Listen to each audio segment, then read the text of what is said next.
Welcome back to my channel. My name is Annette Garsteck, and I'm here today to walk you through a process that you can use when you're getting ready to interview for a new career opportunity.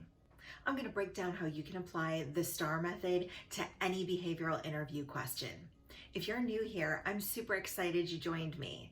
Again, my name's Annette Garsteck. I'm a career coach, and my passion is helping ambitious women land their dream job to advance their career in corporate America. Let's get started.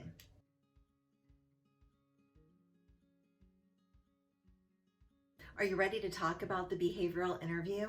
Hiring companies use the behavioral interviewing method to evaluate a candidate's competencies and their past performance. Sometimes it can even be referred to as a competency-based interview. The answers to your questions are then scored, and then everybody that applied for this particular vacancy would be compared. Whatever set of candidates then scored the highest would be moved along to the next phase in the interview process. The hiring professional or the hiring panel would ask questions that would start with phrases like, tell me about a time. Can you give me a specific example of when? Describe a situation where you. The goal of a behavior-based or competency-based interview is to understand or extract how you performed in a previous role so they can understand or predict your behavior in the current vacant role that you're interviewing for. The absolute key as a candidate is to be very specific in your answers. The STAR method that I'm about to teach you is the absolute best way to be specific when telling your story during a competency-based interview. I've created a downloadable guide for you so that you can use it and follow along during this video. Go to my website at bit.ly/Annette Garsteck STAR and get your copy now. STAR is an acronym for situation, task, action, and result. Let's go a little deeper. Situation. When you're talking about the situation with the hiring professional you're meeting with, you want to tell them things like the who, what, when of a story. So for example, you could use your coworkers' names. I recommend that you use first names. You could tell them the situation happened at the company, whatever the company it is that you had this situation arise that you're telling the story about. Perfect things to describe during the situation part of your story is the problem or the issue that you are handling, the origin of the dispute, what caused a deadline to be missed.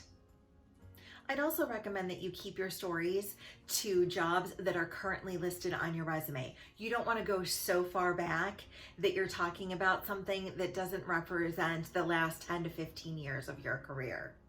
So let's talk about task now.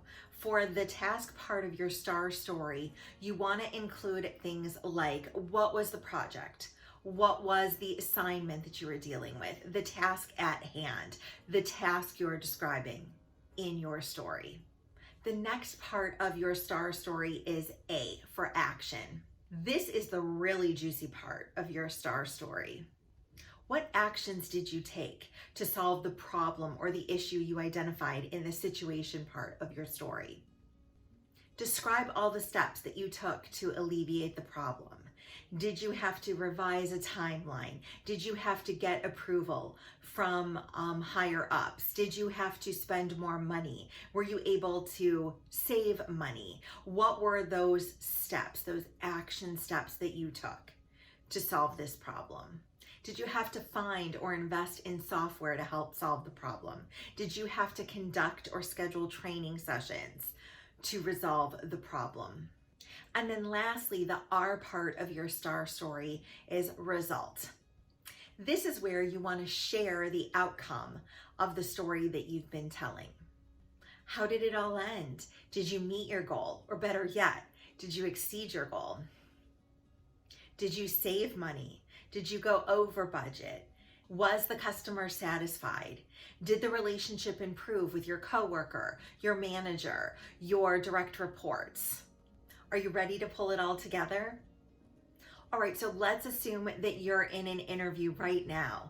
Let's pretend that your interview question is, the following.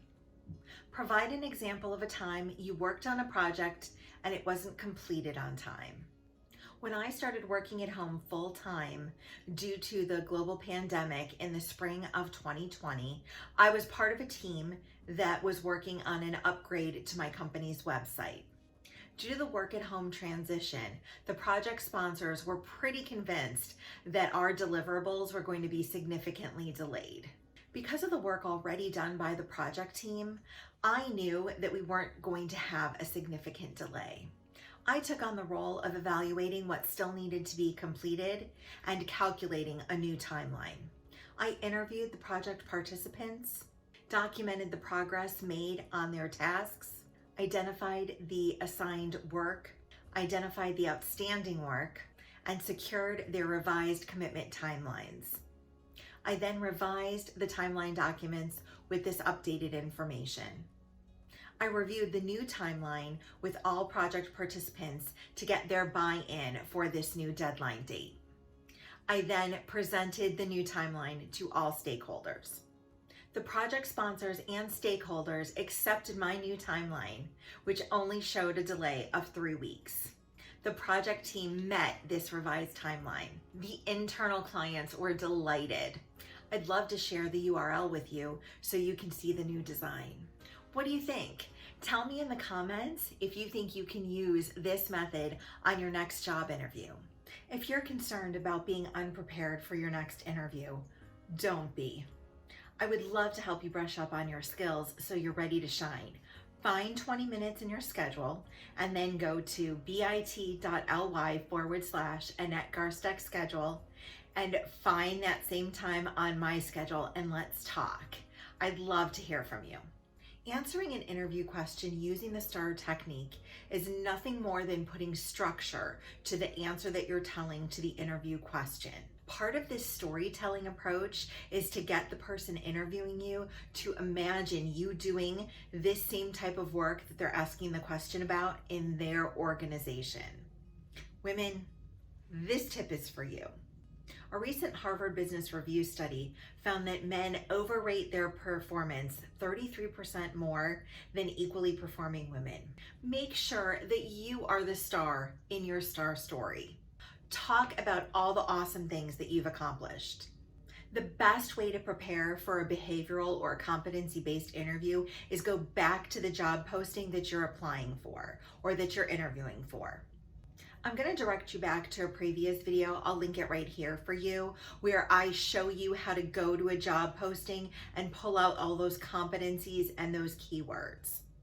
Once you find those competencies and keywords, you can pretty much guesstimate pretty strongly what the interview is going to be about and what some of those questions are going to be about.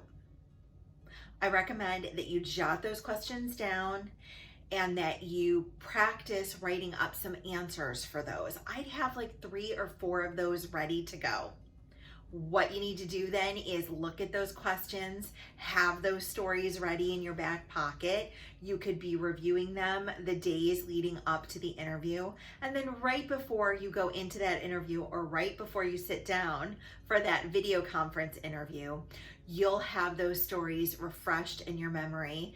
And especially if you're interviewing over video conference, I'd have those stories right in front of me. I'd set them up by my computer, or I'd just have them on my computer screen so I could reference them. I hope that you found a ton of value from this video. If it's been helpful to you, please subscribe to my channel. Don't forget to ring the bell. It'll notify you every time I upload a new video. See you next week.